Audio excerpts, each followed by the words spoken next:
There is no doubt that this operation not only presents the best chances of success, but it is also likely to be fruitfully exploited. Moreover, it will constitute the most effective counter to the imminent German offensive. General Philippe Pétain, French Army, commanding, July 8th, 1918.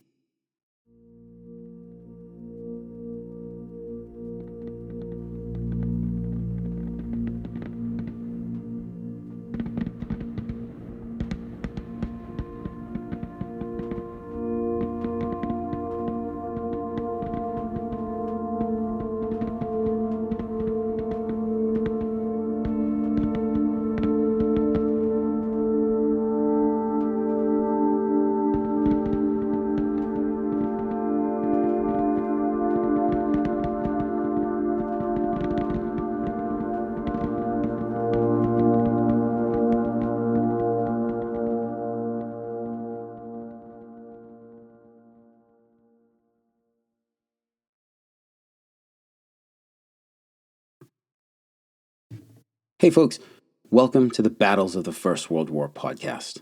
Second Marne, the period of waiting.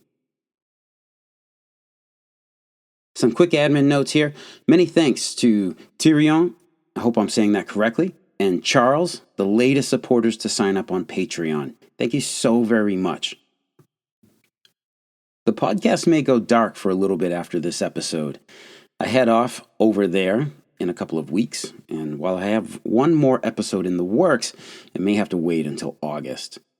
Do watch all of the social media spots though, as I hope to put up some good content while I'm in France and Belgium. Alright, that's it for admin notes this time. Last episode, we learned that the French called the period of mid-June to mid-July 1918 the period of waiting. And that is the title of this episode because we are now going to learn about French and Allied designs on the Marne battlefield.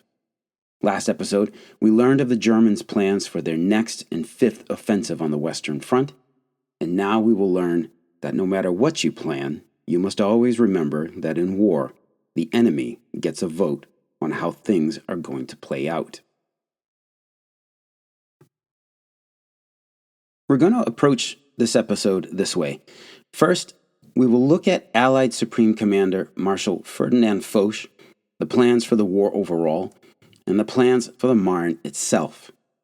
Second, we'll look at French intelligence and what it surmised was happening across the wire. Third, we'll look at plans for the awaited Allied counterattack. Fourth, and finally, we will visit General Charles Mongean's shaping operations that helped get the French and Americans into better jump-off positions for when their time came. A lot of what we will cover in this episode was happening all at the same time, and so for clarity's sake, we have to separate it so we can look at each piece of the story clearly. Now, let's see if I can do this without making a mess of it. In his book, Pyrrhic Victory, French Strategy and Operations in the Great War, Brigadier General Robert Doughty writes of Marshal Ferdinand Foch that, as a strategist, Foch revealed himself to be a man who lacked any grand strategic theories, but who had the vision, energy, and knack for seizing the opportunity for action when it appeared.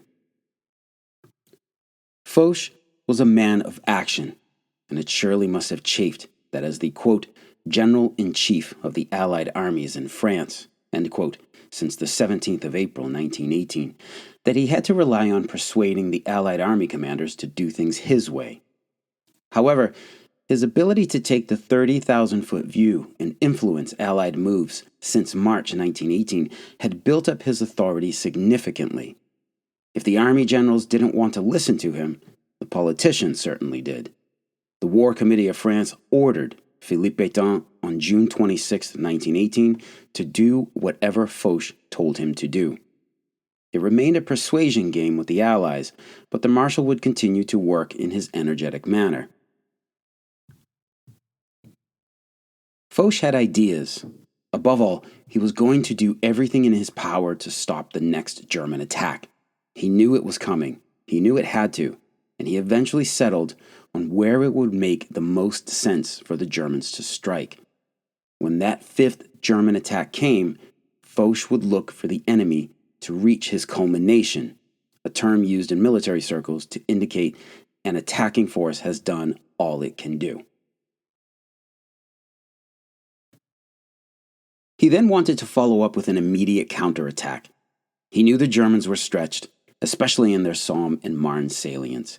It had to be hard to keep those new bulges in the Allied line supplied, and there had to be weakness there. He intended to exploit that weakness as soon as the opportunity presented itself.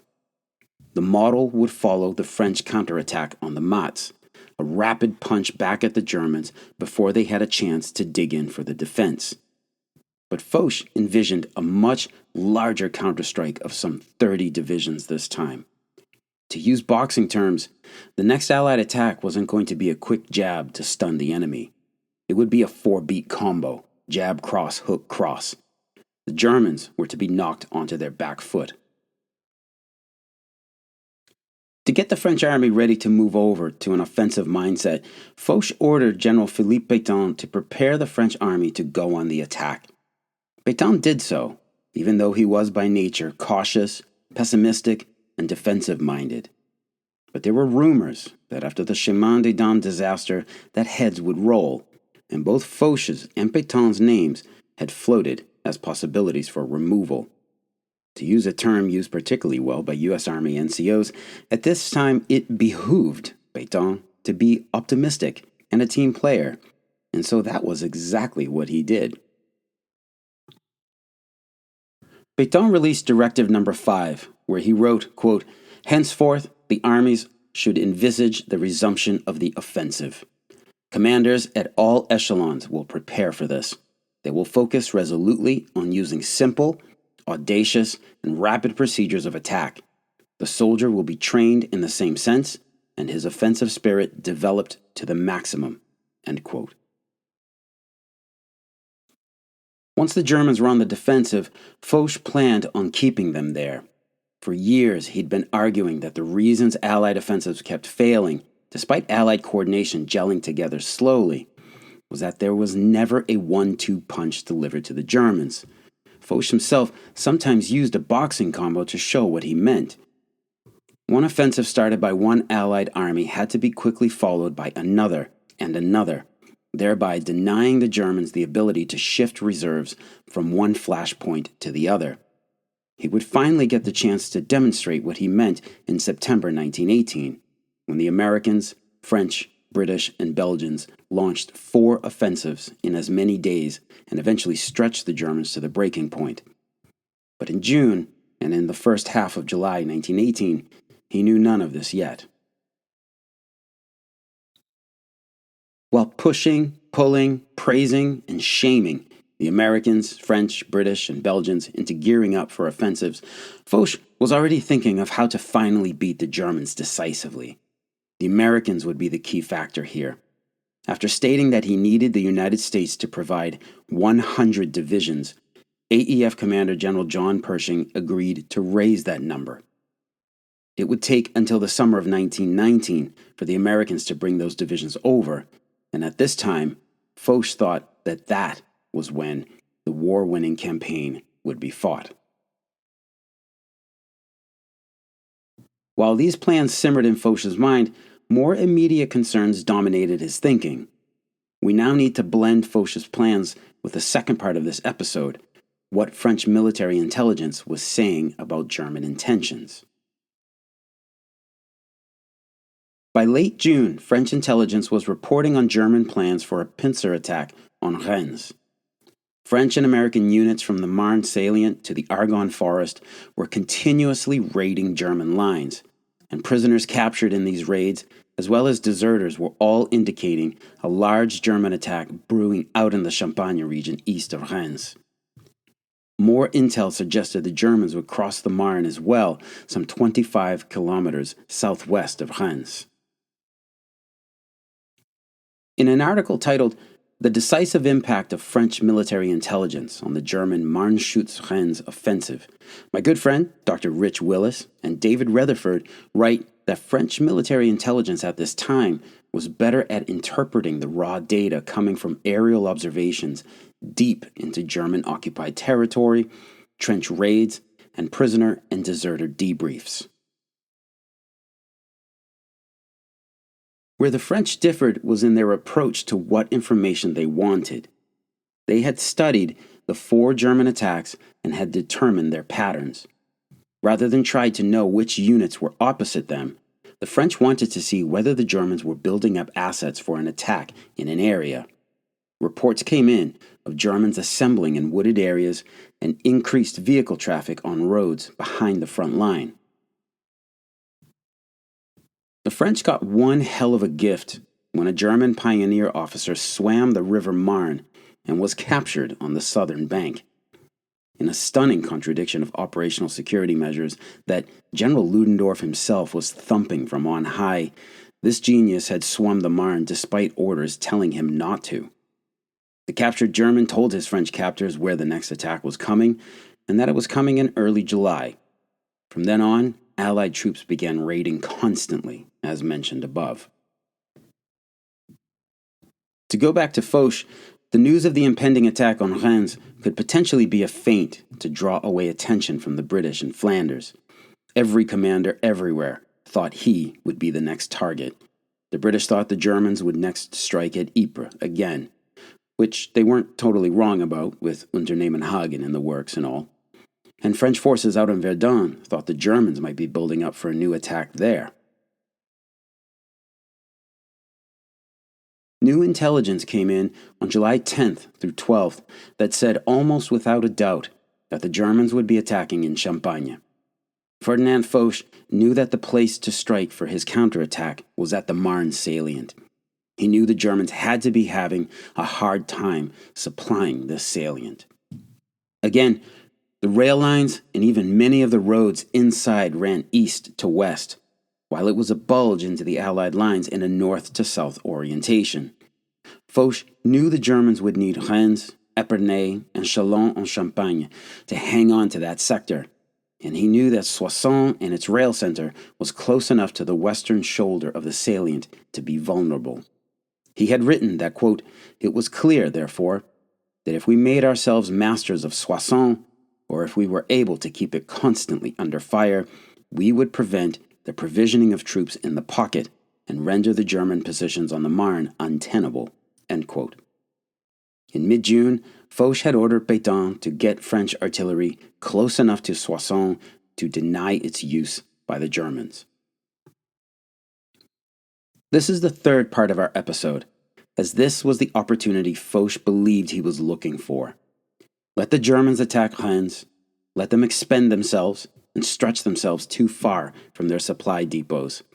Once they'd been stopped, a counterattack on the Marne salient aimed at Soissons could provide the right chance to fight the Germans on open ground and bag the field armies caught in the salient. This was the plan for the great Allied counterattack. The intel that came in on July 10th through 12th helped confirm it for both Foch and Pétain. The counterattack would go in at the Marne, aimed at Soissons. First, they would stop the German attack, and then launch their counterattack. Pétain penciled in July 18th as the date to strike back. It was a gamble, as they had to be absolutely sure that the impending attack was not the diversion so many other Allied commanders feared it could be. But Foch knew the Germans had begun moving assets away from Flanders, and he had reserves moved to the Champagne region. Pétain threw in all of the French army's reserves for the upcoming battle and counterattack, save one division to cover a sector from the Argonne forest down to kilometer 0 on the Swiss border. He had no reserves north of the Marne. One British division was assigned to be the reserve unit covering Paris. Pétain was truly all in on this. Pétain would waver in the coming battle, but Foch would not. He knew this was the place. the Marne was the place to fight it out. Closer to the battlefield, French 10th Army Commander General Charles Mangin had already smelled blood in the air around the Marne. Folks, Mangin was nowhere near perfect as a military leader, or frankly, even as a human being. I mean, look at his 1915 battle at Neuville-Saint-Vaast. I mean, how do you box in your own men with artillery to make sure they keep attacking forward? Also, his habit of challenging other officers to raise their heads above trench parapets to see if the Germans would shoot, that's fairly psychotic. But it is hard to argue that this man was not in his element out on the Marne in 1918. He sensed that the Germans were weak and not ready for an attack. This is now the fourth and final part of our episode. By the end of May, the operations staff in the French Army's GQG headquarters were already looking at the corners of the forming German salient on the Marne. Those would be two good places to potentially target for an attack. Again, in mid-June, Foch was already telling Pétain to get artillery as close to Soissons so the guns could begin shelling the rail hub there. So, General Mangin, commanding the French 10th Army holding the line on the western shoulder of the Marne salient, started probing with a sledgehammer. It's interesting how accounts talk about Mangin's shaping operations on the Marne salient. In Pyrrhic Victory, General Doughty writes that, quote, 10th Army attacked towards Soissons on June 28th, advanced several kilometers, and captured several thousand prisoners, end quote. Dr. Michael Nyberg writes of an operation where Mangin told, quote, French forces to cross the Sevier stream and take command of the heights of both banks, end quote. To me, operations like these have always struck me as local and not that big a deal. And of course, no historian can include the particulars of every single operation that took place on the Western Front. That's just not possible. But I myself have learned something that radically altered the long-established and a bit silly way I thought of the front during World War I, as well as a lot about the shaping operations by the French 10th Army. First, this. Perhaps contemporary historians have not written of Mangin's attack on June 28th, but you know who did in the post-war years? The Germans. In their Schlachten des Weltkriegs book series, volume 35, titled Schicksalswende, they talk about these attacks. In the German account of these local and near-constant attacks, you learn that the Marne salient was a beehive of activity. The French were constantly probing the German lines, constantly attacking for better positions for future attacks. This made me suddenly realize that I've always had a way of thinking that a sector of the Western Front would be quiet if an active battle wasn't happening. That, of course, was not true. All along the front, there were thousands of raids and firefights along the front happening constantly. Many were likely recorded in unit histories, but the march of time sends these small battles into the shadows of obscurity. But if you were to imagine a 30,000-foot view of the Western Front at night, like those satellite images that show all of the lit areas of the Earth at night, you would see the large flashes of sustained battles, but also the brief flickers of ongoing fights all along the line, from one end to the other. There was always some local operation going on somewhere on the front, trench raids, or line-straightening operations meant to capture better positions for the Allied or German side, with men dying every day, everywhere on the front line. General Mangin's 10th Army attack of June 28, 1918, was one of those local operations, but it was also a big deal. His forces were to cross the Couvre stream north of the forest of Villers-Cotterêts in order to establish stronger artillery positions and good jump-off points for the tanks. In a memorandum dated June 20th, 1918, Mangin requested an additional 8 divisions in order to reach a secondary front line set by General Émile Fayolle, Mangin's boss and commander of the GAR, Reserve Army Group, that oversaw the Marne sector.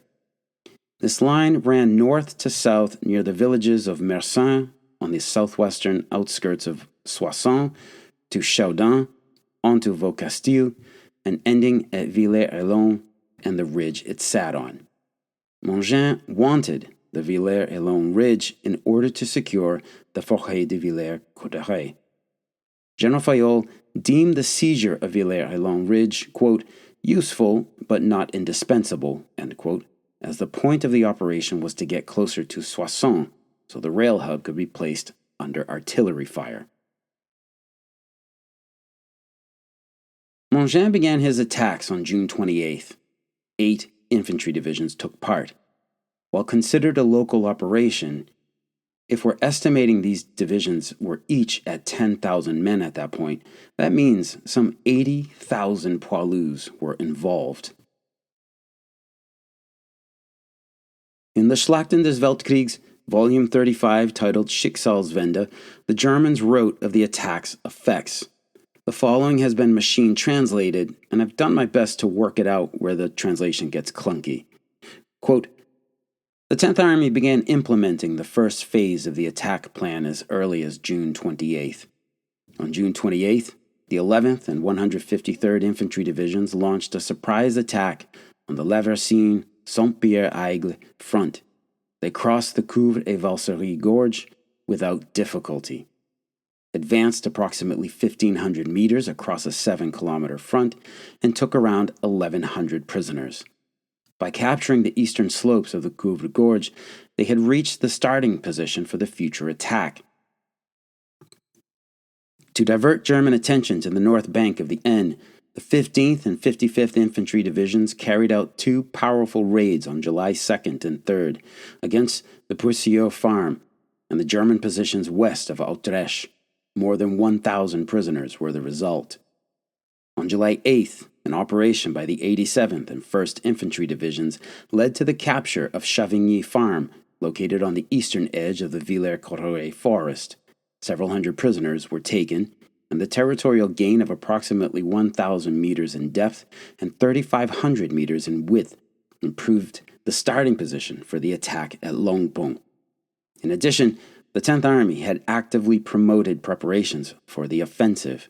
New battery positions and ammunition depots were established, and field hospitals, which had been withdrawn in June, were brought forward again.